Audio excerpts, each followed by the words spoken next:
You would think that after spending a couple years working on this movie and getting to work with Larry Kasdan and getting to work with Harrison Ford and getting to be on these incredible, beautifully designed sets, that then you go onto the scoring stage with John Williams. It's a whole other kind of godlike presence.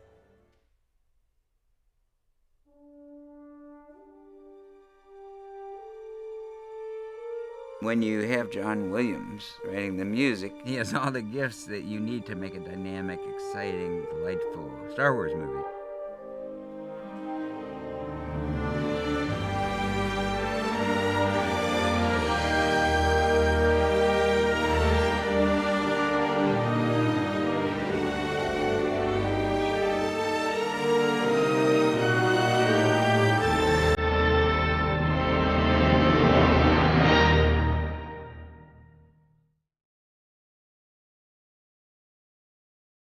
When we did the very first Star Wars film, I didn't have any idea there would be a second one.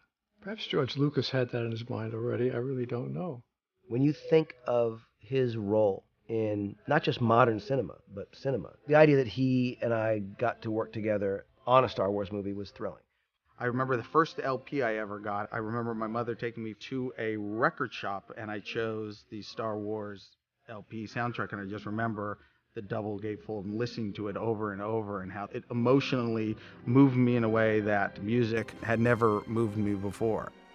Johnny's been amazing. When he found out that we were doing another Star Wars movie, he couldn't have been more excited. So I think in John's mind, he was starting to compose very close to when we started shooting. He's had a wonderful time putting together this score, and I think he and J.J. have been a perfect match. At 83 years old, he is writing music that is as exciting and vital and beautiful and fresh as anyone. To watch him with the orchestra conducting has been and continues to be an incredibly gratifying and a dream experience, truly. I have to say I loved working with J.J. Abrams. He did speak to me about the feeling we would all want to have that this is Star Wars, and particularly connected, if we could, to the earlier films. There are references to earlier thematic connections between characters and music and so on throughout Star Wars, and that seemed a very natural thing to do, and combine it with new melodic material for the new characters and so on. For me, the thing about John's music is it's like dialogue. It literally gives you a scene, and it's written so intricately to what the scene is. It's like if you cut a bit out, it's like cutting out a line. What are those themes that become as iconic as the ones that we know today? That's his real challenge. Rey, for me, was particularly difficult. It's a kind of an adventure theme in a way. It's feminine, I think, but strong in the way that she is. This is a girl who's been a scavenger, she's been alone, she's without her parents. I felt a lot of empathy for this poor creature who's at once brilliant and can defend herself with that stick and speak all these weird languages. But you want to touch something in her that's vulnerable and that recognizes her need. This feeling that she's a creature who's above the earth and sails and flies. I feel it again. The pull to the light. I approached the task of Kylo Ren really just as an extension of Darth Vader.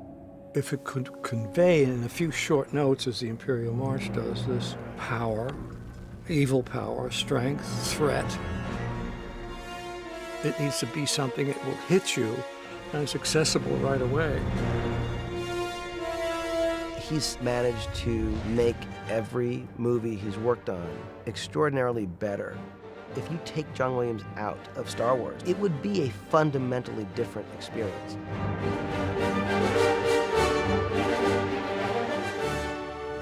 So many scenes. The first one that comes to my mind is the fight at the end of the film between Rey and Ren.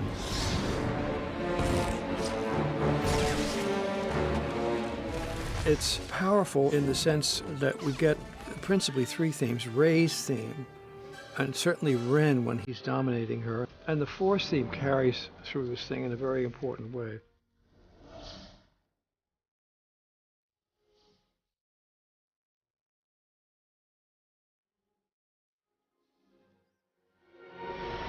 The trip to the island is Rey's theme.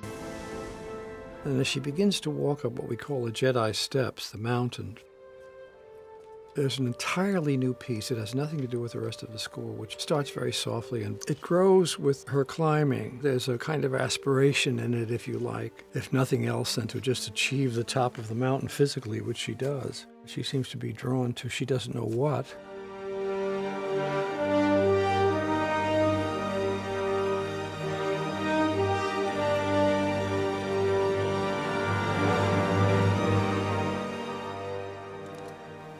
Luke is revealed musically to us and to her, and as she offers the lightsaber, we hear the Force theme.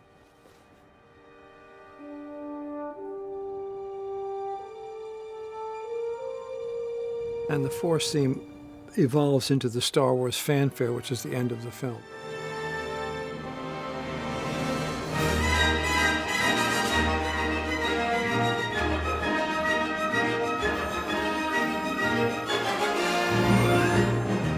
I felt very happy to be able to continue adding to this glossary of themes from film to film.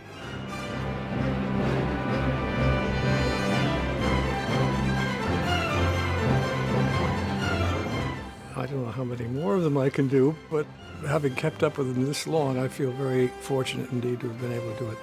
I think one more standing ovation is necessary for the absolutely incomparable John Williams.